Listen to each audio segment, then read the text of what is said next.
Hello student. आज vector से class 12 के लिए बहुत ही बढ़िया क्वेश्चन है जो एनसीईआरटी क्वेश्चन है और यूपी बोर्ड परीक्षा में कई बार एग्जाम में आ चुका है। तो बहुत ही शानदार क्वेश्चन है। तो आइए देखते हैं क्वेश्चन किस प्रकार से सॉल्व किया जाएगा और क्वेश्चन में दिया क्या हुआ है। दिखाइए कि दो सदिश ए वेक्टर तथा बी वेक्टर के लिए सदैव mod A vector plus B vector less than and equal mod A vector plus mod B vector. ये प्रूव करना है। मतलब A vector plus B vector का जो मॉड है ये छोटा है और बराबर है मॉड ए vector plus mod B vector. तो सबसे पहले जो प्रूफ करना है वो है a vector plus B vector का मॉड।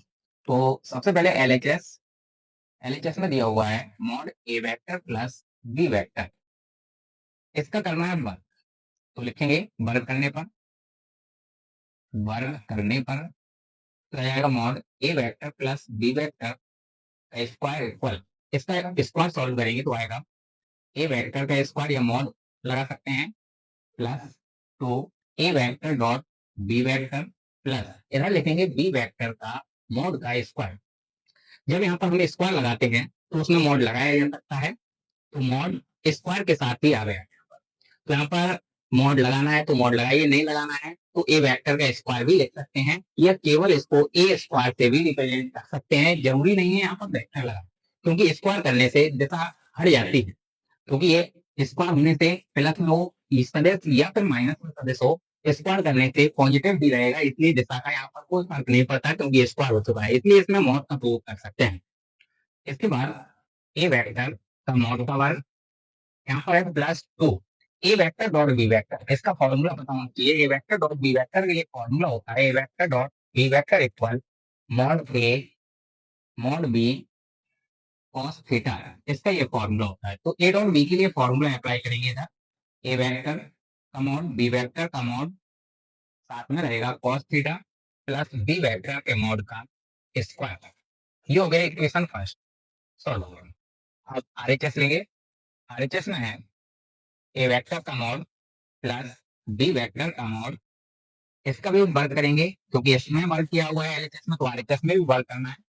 ए वेक्टर का मॉड का प्लस बी वेक्टर का मॉड, इसका स्क्वायर कर रहे हैं तो इसका होल स्क्वायर सॉल्व करेंगे तो आएगा ए वेक्टर के मॉड का square plus mod B vector का स्क्वायर या पहले टू ए बी।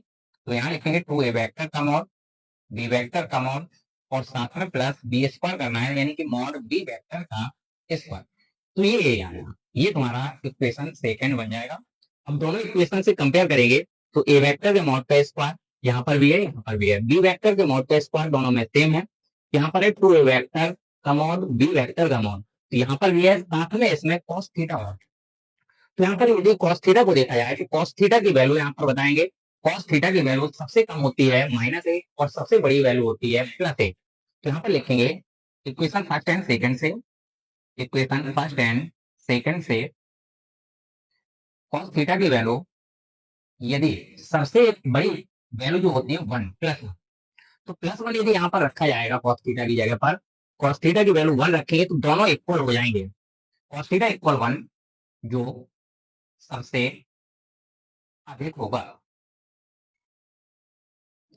तो cos थीटा की वैल्यू 1 रखने से दोनों इक्वल हो जाएंगे, यानी कि equation first equal equation second, यानी कि a vector plus B vector का मॉड जो है वो होगा मॉड ए vector plus mod B vector. तो पहली कंडीशन यहाँ पर ये निकल के आ गई कि a vector plus B vector का जो मॉड है दोनों के अलग अलग मॉड की योग के बराबर होगा। तो बराबर के लिए तो सॉल्व हो गया, लेस देन के लिए मतलब cos थीटा की वैल्यू 1 से कम होगी। अब जब 1 से कम होगी, जैसे cos थीटा की वैल्यू यदि हम +1 से कम रख रहे हैं, +1 से cos थीटा की वैल्यू कम करेंगे तो ये भी मान कम होता चला जाएगा। मतलब ये दोनों एक ही स्थिति में है कि जब cos थीटा की वैल्यू 1 है, बकाया सभी मानों पर cos थीटा का मान 1 से कम होगा, और जब 1 से कम होगा तो ये मान कम हो जाएगा और ये मान अधिक हो जाएगा। cos थीटा का मान यदि 1 से कम कर रहे हैं तब क्या निष्कर्ष निकलेगा, मॉड ए वेक्टर प्लस बी वेक्टर का मॉड लेस देन होगा मॉड ए vector plus mod B vector.